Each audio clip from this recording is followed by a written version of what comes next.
Florence City Council members held a special meeting to discuss a citywide mask mandate as positive COVID-19 cases were slowly rising across the county. Leaders ultimately decided to wait in hopes a new citywide vaccination campaign would increase vaccination numbers and help decrease cases. The social media focused campaign brought local health providers and medical professionals together to help clear up any misinformation and hosted vaccination events around the city. These are the trusted professionals, and we want to make sure that the right messaging is getting out there, that those people who have questions, those people who have concerns, are seeking trusted medical advice. Fast forward to today. Instead of reporting more than 100 positive cases a day, DHEC reported 9 new cases on Saturday. But some council members had mixed feelings about enforcing a mandate with the holidays coming up. The more you put things off, you're looking for the negative impact so you can decide what to do.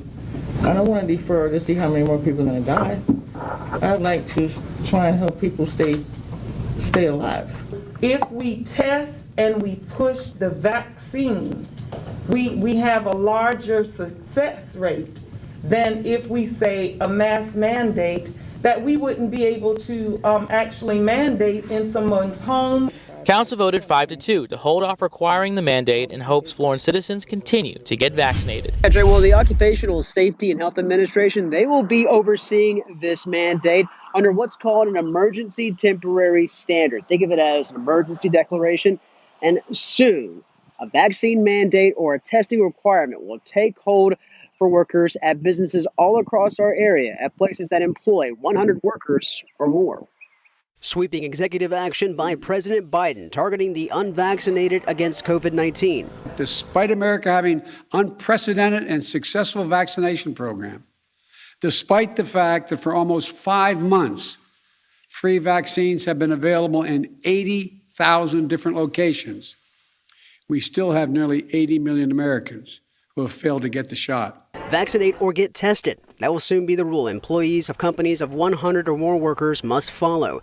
I reached out to the Labor Department for further details and was told OSHA would enforce the rule, also saying employers must, quote, provide paid time off for the time it takes for workers to get vaccinated or to recover, adding that this order will also, quote, apply to public sector, state and local government workers, including educators and school staff in the 26 states and 2 territories with a state OSHA plan. South Carolina is one of those. However, moments after the White House announcement, Governor McMaster took to social media saying he will fight the order.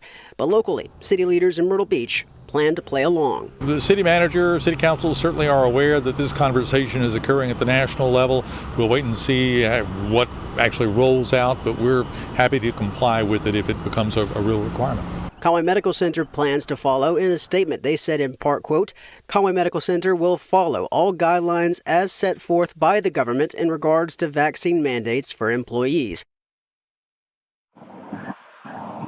Now, obviously, there are several more in that fold tray. There's Horry County Schools, Horry County Government, Grand Strand Medical Center, as well as a host of other agencies and institutions that employ upwards to 100 people or more. Coastal Carolina University, all of them telling me today that they're still waiting, holding off on any kind of decision to review what officially comes down from the Department of Labor. Jennifer, a group of mothers, fathers, preachers, teachers, and community leaders want the city to establish what's called ceasefire zones. They say the surge in violence has hit them all very hard, as well as the mayor of Florence. Ceasefire USA has held several rallies across Florence this year against gun violence. Ceasefire zones can limit the number of illegal activities. They took their fight Monday to Florence City Council members. This issue around gun violence is a gap that we have seen in the city's efforts to make this place safer. The group is asking city council members to have designated ceasefire zones where there are no shootings, and if there are, those people would face stiffer penalties. But it wouldn't infringe on your right to open carry in the city or shoot in self-defense. It's much like drug-free zones in the areas of churches, parks, and schools. The ceasefire initiative is because, you have to eventually decide on what kind of community you want to live in. The wave of violence in Florence over the past 3 years hits home for many in this group, including Reverend Elma Galbraith. Her 17-year-old grandson was shot to death this past summer in Florence. And would have graduated this year. But now we go to the graveyard, and that's where we visit. not visit him because he's not there. Florence Mayor Teresa Myers-Irvin has spoken at a ceasefire rally. She says gun violence has hurt her family. I spoke to the fact that one of the earliest incidents of gun violence for me was when my mother's brother was murdered, unarmed and murdered. So for me, this is not political, this is not organization, it's personal. The group plans to meet with City Council in the coming weeks to discuss the matter of ceasefire zones in greater detail. Well, Jen, both violent crimes and property crimes saw increases and decreases in their rates between 2019 and 2020, according to the report released from SLED today.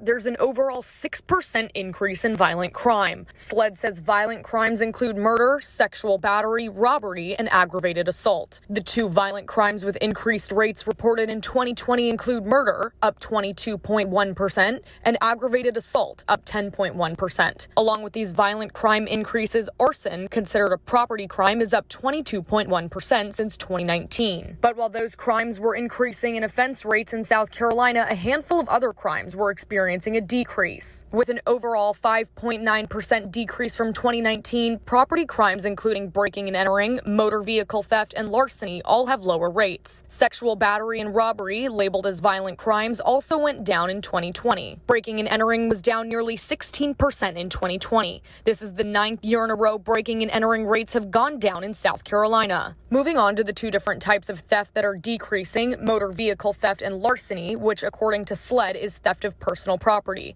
Motor vehicle theft is down 2.1% and larceny is down 3.6%. Larceny crime rates in 2020 were the lowest they've been in the state in the last 10 years. Sexual battery, considered a violent crime by SLED, is down almost 14%. That's the lowest it's been in 6 years. And while there were just over 3,200 robberies reported in 2020, the overall rate for the state is down 4.3%. And now those numbers were overall data for the state. So when we take a closer look at the Grand Strand and PD, they saw similar increases in certain crimes, especially the murder rate, which you can see behind me, where in Horry County specifically, they saw 33 murders in 2020. Florence had 26 and Dillon County had 23.